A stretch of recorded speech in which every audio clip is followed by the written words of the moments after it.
Viewers இப்போ நம்ம பார்க்க போகிறது ஸ்விஃப்ட்டு. இந்த காரில் ஏபிஎஸ் ப்ராப்ளம் சொல்கிறாங்க. என்னென்னு பார்த்து நம்ம ரிசால்வ் பண்ணிடலாம். Let's move on. இப்போ காரை ஸ்கேன் பண்ணி பார்த்துலாம். அதுக்கு முன்னாடி இக்னிஷன் ஆன் பண்ணுறோம். வண்டியை ஸ்டார்ட் பண்ணி பார்க்கலாம். வண்டி ஸ்டார்ட் ஆகலை. ஸோ நம்ம கிளச்சு மிதிச்சு ஸ்டார்ட் பண்ணிட்டு இருக்கோம். அந்த வண்டியை நான் இப்போ கிளச்சு மிதிச்சு ஸ்டார்ட் பண்ணுறேன். ஸ்டார்ட் பண்ணியாச்சு. இப்போது ஏபிஎஸ் வார்னிங் இண்டிகேஷன் எரியுதான்னு பார்ப்போம். ஆமாம், இங்கே பாருங்கள், இந்த ஏபிஎஸ் வார்னிங் இண்டிகேஷன் தெரியுது. இந்த ஏபிஎஸ் வார்னிங் இண்டிகேஷன் எரியதுக்கான காரணம் எதுன்னு பார்த்தீங்கன்னா, இப்போ நம்ம ஸ்கேன் பண்ணி பார்த்ததில் என்ன தெரிய வருது அப்படின்னா, இதில் நிறைய எரர் கோடு இருக்குது. இருந்தாலுமே இந்த ஏபிஎஸ் வீல் ஸ்பீட் சென்சார் எரிக்கிறதுக்கான ரிலவெண்ட்டான எரர் கோடு பார்த்தீங்கன்னா எதுன்னு கேட்டிங்கன்னா, C1031 right rear wheel speed sensor circuit voltage. இதுதான் காரணம். இந்த டிடிசியை நம்ம ரிசால்வ் பண்ணால் சால்வ் ஆகிடும்.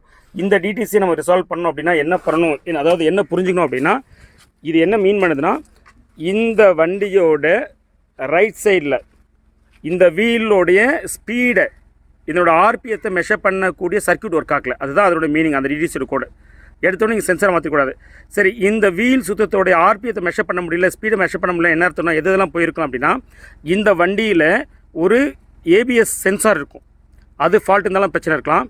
இல்லாட்டி இந்த ரிலெக்டர் வீல்னு சொல்லிருக்கோம். அதாவது ஏபிஎஸ் சென்சாரு அந்த ரிலெக்டர் வீலோட ரொட்டேஷனை தான் அது மெஷர் பண்ணுது. அந்த ரிலெக்டர் வீலில் ப்ராப்ளம் இருந்தாலும் இது மாதிரி வரலாம். சரிங்களா? அந்த ரிலெக்டர் வீலில் என்னென்ன பிரச்சனை வரலன்னா, அது சரியாக அது உடஞ்சிருந்தாலோ, டேமேஜ் இருந்தாலோ, இல்லை டிஸ்டர்ப் ஆயிருந்தாலோ, சரியாக பொசிஷன் பண்ணாமல் இருந்தால் கூட அந்த மாதிரி பிரச்சனை வரலாம். சென்சார் ஃபால்ட்னாலும் சென்சார்னால பிரச்சனை வரலாம். இந்த ரெண்டு காரணம். மூணாவது காரணம் வந்து பார்த்தீங்கன்னா, இங்கேருந்து அந்த சென்சார்லேருந்து ஒயரிங் பஞ்ச் போகும், ஒயரிங் சர்க்யூட் போகும். அதில் ஏதாச்சும் பிரச்சனை, அதாவது டிஸ்கனெக்டோ, இல்லை ஷார்ட் டு பேட்டரி, இல்லை அதாவது short to power, short to ground, இல்லாட்டா ஹை ரெசிஸ்டன்ஸு, சரிங்களா, வோல்டேஜ் ட்ராப், இதில் எது இருந்தாலும் அந்த மாதிரி ப்ராப்ளம் வரலாம். அது போக நாலாவது ஒரு காரணம்னு கேட்டிங்கன்னா, இதுதான் ஏபிஎஸ் கண்ட்ரோல் மாடலு. இந்த ஏபிஎஸ் கண்ட்ரோல் மாடல் ஃபால்ட் இருந்தாலும் இந்த மாதிரி ப்ராப்ளம் வரலாம். சரிங்களா? இப்போ இந்த 4ல் எதுன்னு பார்த்து நம்ம சரி பண்ணால் தான் இந்த ப்ராப்ளம் சால்வ் ஆகும். ஜஸ்ட் லைக் நம்ம சென்சாரை மாற்றிடக்கூடாது. இப்போ நம்ம ஒன் பை ஒன்னாக போகலாம். இப்போ ஃபஸ்ட்டு வந்து பார்த்தீங்கன்னா, ஒயரிங் சர்க்யூட் பிரச்சனை இருக்கா, அதாவது சரியாக இருக்கான்னு செக் பண்ணுறோம். அதாவது இந்த ஏபிஎஸ் கண்ட்ரோல் மாடலேருந்து அங்கே ஏபிஎஸ் சென்சார் போகுது இல்லையா, அதனோட ஒயரிங் சர்க்யூட் இன்டெகிரிட்டி செக் பண்ணுறோம். அந்த ஒயரிங் சர்க்யூட் இன்டெகிரிட்டி சரியாக இருந்துச்சு அப்படின்னா அடுத்து நம்ம நெக்ஸ்ட் லெவல் பார்ப்போம். இப்போ முதல்ல அதை போய் செக் பண்ணுறோம். வியூவர்ஸ், இப்போ என்ன பண்ணுறோம், நம்ம இந்த ஏபிஎஸ் சென்சார் சர்க்யூட் சரியாக இருக்கான்னு செக் பண்ணுறோம். ஏபிஎஸ் சென்சார் எங்கே இருக்கும்னா, ஏபிஎஸ் ரிலெக்டர் வீல்னு ஒன்று இருக்கும். சரிங்களா? இந்த இடத்துல இருக்கும். ஸோ அந்த இடத்துல சென்சார் இருக்கும். இப்போ நம்ம சென்சார் தான் டிஸ்கனெக்ட் பண்ணிகிட்ருக்கோம். இந்த வீலோட ஏபிஎஸ் சென்சார் நம்ம கேட்டிட்டோம். ஏபிஎஸ் சென்சார் இதுதான் இந்த வண்டியோட ஏபிஎஸ் சென்சாரு. இப்போ இந்த ABS sensor wiring circuit integrate check பண்ணுறதுக்கு இப்போ இந்த கப்ளரை நம்ம டிஸ்கனெக்ட் பண்ண போகிறோம். ஓகே. ஸோ இப்போ இது வரைக்கும் ஒயரிங் சர்க்யூட் சரியாக இருக்கான்னு செக் பண்ணி பார்ப்போம். அதுக்கப்புறம் இந்த சென்சார் சரியாக இருக்கான்னு செக் பண்ணி பார்ப்போம். அதுக்கப்புறம் இந்த ரிலெக்டர் வீல் சரியாக இருக்கான்னு செக் பண்ணி பார்ப்போம். அதுக்கப்புறம் ஏபிஎஸ் கண்ட்ரோல் மாடல் பிரச்சனையானு செக் பண்ணி பார்ப்போம். வியூவர்ஸ், இந்த ஒயரிங் சர்க்யூட் இன்டிகிரேட் நம்ம செக் பண்ணிட்டோம். இந்த ஒயரிங் சர்க்யூட் இன்டிகிரேட் தான் ஃபால்ட்டு. ஒயரிங் சர்க்யூட்டுங்கிறது சர்க்யூட்டு, சரியா? அது டெக்னிக்கல் பீப்புள்ஸ் வந்து பார்த்தீங்கன்னா டயக்னோஸ் பண்ணி பார்க்க வேண்டிய விஷயம். நீங்கள் சிம்பிளாக வந்து பார்த்தீங்கன்னா வீட்டில் இருக்க எலக்ட்ரிஷியன் மாதிரி நினச்சிக்காதீங்க, சரியா? ஸோ அதனால் இதெல்லாம் ஒரு diagnosis. So respect the diagnosis. Viewers, நம்ம சேனல் நீங்கள் சப்ஸ்கிரைப் பண்ணாமல் இருந்தால் please subscribe and then bell button இருக்குது. ஸோ நான் போகிற வீடியோ உங்களுக்கு அப்டேட் வரும்.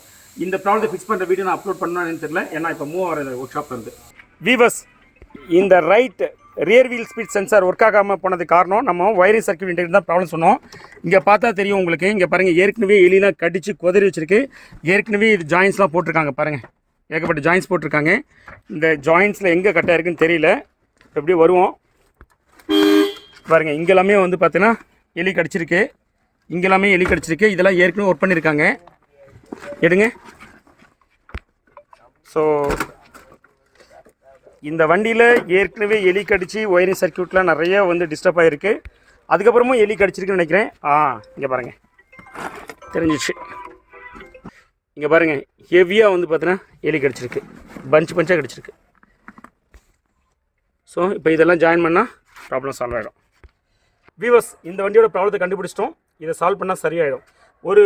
உங்களுக்கு ஒரு முக்கியமான விஷயம்னு கேட்டிங்கன்னா, உங்களை நிறைய பேர் எனக்கு கால் பண்ணி, சார் வண்டியில் ஒயரிங் தான் சார் ப்ராப்ளங்கிறீங்க. தயவு செஞ்சு இது ஒயரிங் கிடையாது, இது வந்து ஒயரிங் சர்க்யூட். இது ஹைலி டெக்னிக்கல் சேலஞ்சிங்கான ஜாப்பு. இது ஏதோ வந்து பார்த்தீங்கன்னா வீட்டில் ஒயரிங்ஸ், அதாவது நம்ம 3 ஃபேஸ் லைன் 2 ஃபேஸ் லைனில் ஒயரை பிடிப்போம், அந்த மாதிரிலாம் இதை பிடிச்சி பண்ண முடியாது. ஆட்டோமொபைலில் வந்து பார்த்தீங்கன்னா ஹைலி டெக்னிக்கல் ஓரியன்ட். இதில் இருக்கிறதுலாம் சிக்னல்ஸு, சரிங்களா? இது ஒயர்லாம் கிடையாது, ஜஸ்ட் ஃபாலோ பண்ணிடு. முதல்ல எந்த ஒயர் கட்டாக இருக்குது, எது ஃபாலோ பண்ணணும்னு தெரியும். இல்லாட்டி என்டையர் வண்டியுமே டிஸ்டர்ப் பண்ண வேண்டியிருக்கும். நிறைய பஞ்ச்லாம் அஃபெக்ட் ஆகும். ஸோ அதனால் ஏதாவது ப்ராப்ளம்னா ஒயரிங் சொல்லிட்டு யாராச்சும் ஒயரிங் பார்க்குறவங்ககிட்ட எதுவும் கொடுத்தீங்கன்னா உங்கள் வண்டி கண்டமாயிடும். நான் சொல்கிறது இது வந்து கொஞ்சம் அதிகப்படியாக அதாவது எக்ஸாக்ரேட் பண்ணி சொல்கிறதா தெரியலாம். நிறைய நேரம் நடந்திருக்கு. அதாவது பெரிய பெரிய வண்டி ப்ரீமியம் கார்லாம் எடுத்து போய் கொடுத்துட்டு வண்டி கண்டமாயிருக்கு. சரியா? ஏன்னா அந்த ஒயரிங் சர்க்யூட்டில் ஏதாச்சும் மாற்றி இது கனெக்ஷன் கொடுத்தாலோ இல்லை அவங்க டெஸ்ட் பண்ணி பார்க்கணும்னு சொல்லிட்டு பல்ப் லைட்டுக்கெலாம் வச்சு பார்த்தாங்கன்னா ஷார்ட் சர்க்யூட் ஆகிட்டு வண்டி வந்து பார்த்தீங்கன்னா இசிஎம்ஐ, ஏபிஎஸ், ஏர் பேக் இது மாதிரிலாம் நிறைய வந்து பார்த்தீங்கன்னா மாடலே டேமேஜ் ஆகிடும், வெரி எக்ஸ்பென்சிவ் ஆகிடும். ஸோ இந்த வண்டியை பொறுத்தவரை நம்ம ட்ரபிள் ஷூட் பண்ணிட்டோம், ப்ராப்ளம் சால்வ் ஆகிடுச்சு. உங்களுக்கு எம்பசஸ் பண்ணுற விஷயம் என்ன கேட்டால், இதை ஒயரிங்கு ஒரு எலக்ட்ரிஷியனு ஒரு ஒயர்மேன் மாதிரி ட்ரீட் பண்ணாதீங்க. இதெல்லாம் ஹைலி டெக்னிக் ஓரியன்ட். அது அந்த மைண்ட் செட்டில் வச்சுட்டு நீங்கள் வந்து பார்த்தீங்கன்னா ரைட்டான பீப்பிளை ஐடென்டிஃபை பண்ணி உங்கள் காரை கொடுத்தீங்கன்னா ஈஸியாக ப்ராப்ளம் சால்வ் பண்ணிட்டு வந்துடலாம். இல்லை லேபர் ஒர்க்கு யாராச்சும் வந்து பார்த்தீங்கன்னா கொஞ்சம் ரொம்ப எளிமையாக பண்ணி கொடுத்துருவாங்க, ரொம்ப லேபர் மாதிரி ஒர்க் பண்ணி கொடுக்கலாம், ஒரு நாள் ஃபுல்லாக வேலை செஞ்சா ஒரு 1000 என்ன கொடுக்கலான்னு சொல்லிட்டு அந்த மாதிரி ஒர்க் ஷாப் போனீங்கன்னா நீங்கள் ட்ரபிள் மாட்டுவீங்க. சரியா? ஸோ அதனால் ரொம்ப ஹைலி டெக்னிக்கல் ஓரியன்ட் பீப்புள்கிட்ட கொடுத்துட்டு நீங்கள் ப்ராப்ளத்தை சால்வ் பண்ணுங்கள். இது டெக்னிக்கல் லேபர் சார்ஜ் கிடையாது. சரியா? ஓகே பஸ், தேங்க்யூ வெரி மச், பாய்.